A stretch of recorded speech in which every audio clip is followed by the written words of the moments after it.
નમસ્કાર વિદ્યાર્થી મિત્રો, આજે આપણે વર્તુળ ચેપ્ટરમાં પ્રમેય 9.1 શીખવાના છે, જેનું વિધાન તમે આટલે જોઈ શકો છો.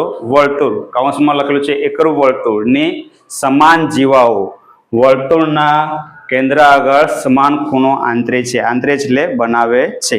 તો આપણા પાસે આટલે વર્તુળ છે, તો સૌપ્રથમ એક વર્તુળ દર્શાવી દેવાનું. બરાબર, વર્તુળનું કેન્દ્ર લઈ લઈએ O, એની અંદર સમાન જીવા, એટલે હું આટલે એક આ જીવા લેઉં છું A B, એના જેવી જ બીજી જીવા લેઉં છું C D, C અને D. બંને જીવા કેવી છે? સમાન છે. બરાબર, તો કેન્દ્ર આગળ, તો આ જીવાના અંત્ય બિંદુ છે A અને B, એ કેન્દ્ર આગળ આ રીતે જે ખૂણો બનાવે એ ખૂણો કેવો થાય? સરખો, સમાન થાય. બરાબર, તો આપણા પાસે પહેલું વાક્ય છે વર્તુળ અને એકરૂપ વર્તુળની સમાન જીવા વર્તુળના કેન્દ્ર આગળ સમાન ખૂણા બનાવે છે. તો એટલે સમાન જીવા છે, પક્ષમાં આવશે પક્ષ. O કેન્દ્રિત વર્તુળમાં આપણે બે જીવા લીધી, AB અને CD. બંને જીવા કેવી છે? સમાન છે, સમાન જીવાઓ છે. બરાબર, એટલે કે AB બરાબર કોણ થવાનું? CD. બરાબર છે, એટલે કે આપણા પાસે આ AB જીવા અને CD જીવાનું માપ કેવું છે? સરખું, સમાન લંબાઈ છે એની. બરાબર, સાધ્ય, સાધ્યમાં કેન્દ્ર આગળ સમાન ખૂણા બનાવે. કોણ બનાવે? જીવા. તો AB જીવા છે, કેન્દ્ર આગળ કયો ખૂણો બનશે? AOB. એટલે લખી શકાય ખૂણો AOB. ને બીજી જીવા CD છે, કેન્દ્ર આગળ કયો બનાવશે? COD બનાવશે. ખૂણો COD કેવો બનાવે છે? સમાન. એટલે વચ્ચે કયું ચિહ્ન આવશે? બરાબર. તો આને શું કહેવાય? સાધ્ય. બરાબર, સાબિતી.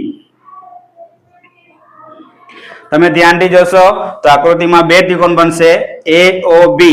એટલે પહેલો ત્રિકોણ લખાશે AOB અને બીજો ત્રિકોણ લખાશે COD.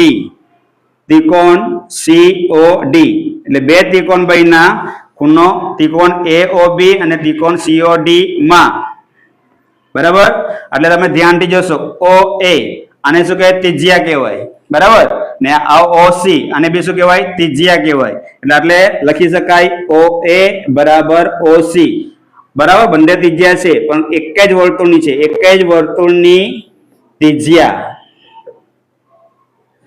તે રીતે આ OB અને આ OD એ બી ત્રિજ્યા કેવા છે?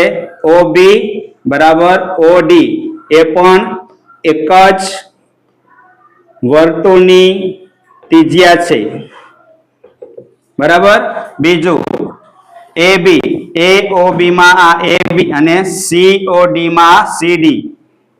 AB બરાબર CD. આ વાક્ય તમને પક્ષમાં આપેલ છે, એટલે આટલા આવશે પક્ષ.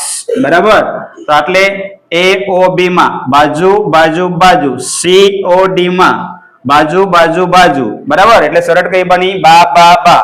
તો આપણે બે ત્રિકોણ લીધેલા હતા AOB અને ત્રિકોણ COD. બંને ત્રિકોણ કેવા થઈ ગયા? એકરૂપ. કઈ શરતના આધારે? બા બા બા શરતના આધારે. બરાબર, તો આ ખૂણો AOB અને બીજા ત્રિકોણનો આ ખૂણો COD કેવા થવાના? સરખા. કઈ શરતના આધારે? CP CD શરતના આધારે. તો તમે જોઈ શકો છો સાધ્યમાં આ વાક્ય સાબિત થાય છે. Thank you.